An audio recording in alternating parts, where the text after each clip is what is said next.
friends, welcome to After Effects Tamil tutorial part 3. நாச்சினு இப்போ பார்த்தீங்கன்னா போன கிளாஸ்லேயே எப்படி இந்த பேனல்ஸ் எல்லாம் செட் பண்ணுறது அப்படின்றத பற்றி பார்த்தோம்.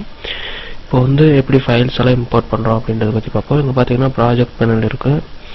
நீங்கள் டைரெக்டாக இங்கே ஃபைலில் போய்ட்டு அங்கே இந்த இடத்துல கூட இம்போர்ட் அப்படின்றத கொடுத்து நம்ம ஃபைல் இம்போர்ட் பண்ணலாம்.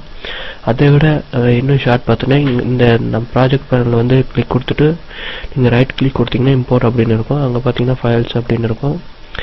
பார்த்தீங்கன்னா ஃபைல்ஸ் நம்மளுக்கு என்னென்ன ஃபைல்ஸ் வேணுமோ அதெல்லாம் இம்போர்ட் பண்ணிக்கலாம். இந்த ஃபைல்ஸ் பார்த்தோன்னா நம்மளுக்கு என்னென்ன வகையில் ஃபைல்ஸ் எல்லாம் சப்போர்ட் ஆகும் அப்படின்றது இங்கே இருக்குது. அது நீங்கள் பார்த்து தெரிஞ்சுக்கலாம். மேக்ஸிமம் பார்த்தோம்னா நம்மளுக்கு MP4லேருந்து, அதாவது video file, audio file, image file, இது எல்லா ஃபைலுமே நம்மளுக்கு வந்து இம்போர்ட் ஆகும். இந்த ஃபார்மேட் எல்லாமே அக்செப்ட் ஆகும். அதனால் நீங்கள் எல்லா ஃபைலுமே இம்போர்ட் பண்ணிக்கலாம். பார்த்தீங்கன்னா நம்மளுக்கு தேவையான ஃபைல்ஸ் எல்லாம் நம்ம செலக்ட் பண்ணிக்கிறேன். இப்போ நான் ஒரு 4 ஃபைல் செலக்ட் பண்ணிக்கிறேன். இப்போ பார்த்தீங்கன்னா ஓப்பன் கொடுத்தோன்னா இங்கே வந்து ஃபைல் இம்போர்ட் ஆயிடுச்சு, தெரியுதுங்களா? இப்போ இந்த ஃபைல் வந்து இம்போர்ட் ஆனதை நம்மளுக்கு தேவையான மாதிரி நம்ம அரேஞ்ச் பண்ணி வச்சுக்கலாம். பாருங்கள், இப்போ நான் இதை செலக்ட் பண்ணி 4 செலக்ட் பண்ணி இங்கே கீழே ஒரு ஃபோல்டர் மாதிரி இருக்குது இல்லைங்களா? இது கொடுத்தோன்னா பார்த்தீங்கன்னா ஒரு டைட்டில் கேட்கும். ஃபைல் 1 அப்படின்னு நான் கொடுக்குறேன்.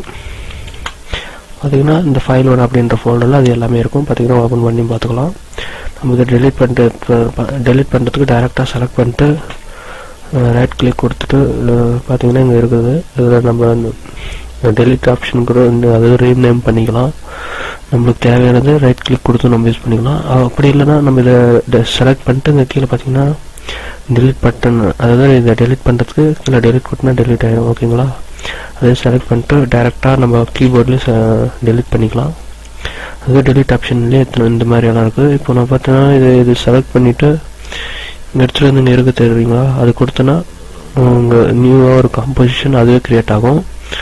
அது க்ரியேட் ஆகிறதுக்கு முன்னால் நான் இப்போது அந்த காம்போசிஷன் வந்து அடுத்தது பார்ப்போம். இப்போ வந்து இந்த ஃபைல் எப்படி இம்போர்ட் பண்ணுறது, என்னென்ன மாதிரியெல்லாம் இம்போர்ட் பண்ணுறதுன்னு மட்டும் சொல்கிறேன். இப்போ மறுபடியும் நான் பார்த்தீங்கன்னா ஃபைல் போய்ட்டு ஃபைல் கொடுக்குறேன். இப்போ நீங்கள் சிங்கிள் ஃபைல் இதுமாதிரி அது இன்சர்ட் பண்ணீங்க. இது மாதிரி ஒரு ஃபோல்டரை நீங்கள் அப்படி இம்போர்ட் பண்ணணும் அப்படின்னு நினச்சிங்கன்னா பாருங்கள், இந்த ஃபோல்டர் செலக்ட் பண்ணிவிட்டு இங்கே இம்போர்ட் ஃபோல்டர் அப்படின்னு இருக்குது, தெரியுதுங்களா? அந்த ஃபோல்டர் இம்போர்ட் கொடுத்தா ஃபுல்லாக ஃபோல்டர் இம்போர்ட் ஆகும். நான் அந்த ஃபோல்டரில் வந்து பார்த்தோன்னா நிறைய இமேஜஸ் வச்சுட்டு இருக்கிறதுனால கொஞ்சம் இதாகிடுச்சு. ஸோ நீங்கள் உங்கள் ஃபோல்டர் வேணும்னா ஃபோல்டர் இம்போர்ட் பண்ணிக்கலாம்.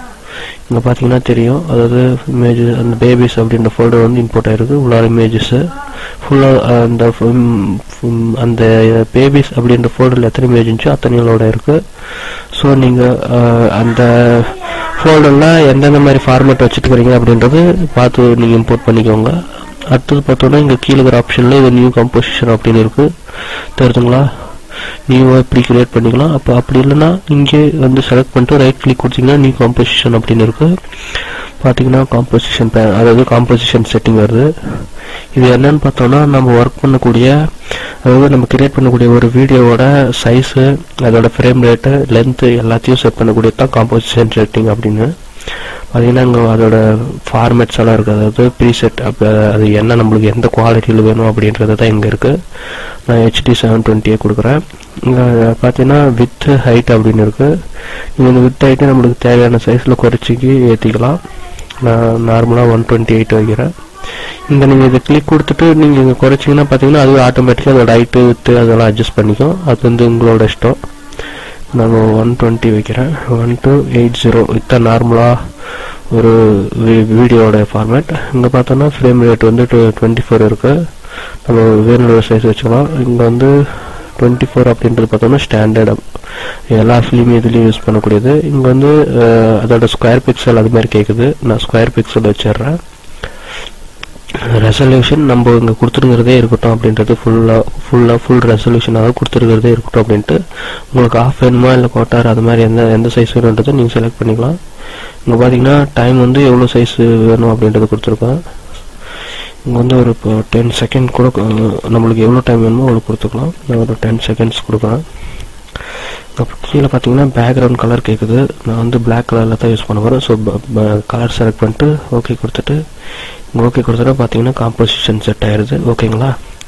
இப்போ வந்து நான் இந்த டபுள் கிளிக் கொடுத்தேன்னா அந்த காம்போசிஷன் வந்து இங்கே வந்து அதுவே டிஸ்பிளே ஆகிக்கும். நம்ம இதை எடுத்துகிட்டு வந்து டைம் லைனில் யூஸ் பண்ணி, அதாவது இங்கே டேரெக்டாக இங்கே கொடுத்தா இன்னொரு நியூ காம்போசிஷனும் கிரியேட் ஆகும், தெரியுதுங்களா? அந்த காம்போசிஷன் வந்து செட் ஆயிடுச்சு.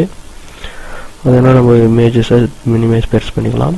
இப்போதைக்கு நான் ஃபைல் எப்படி இம்போர்ட் பண்ணுறது, எப்படி காம்போசிஷன் செட் பண்ணுறது மட்டும் சொல்லியிருக்கேன். வர கிளாஸ் எல்லாம் கவனிங்க. தேங்க்யூ ஃபார் வாட்சிங்.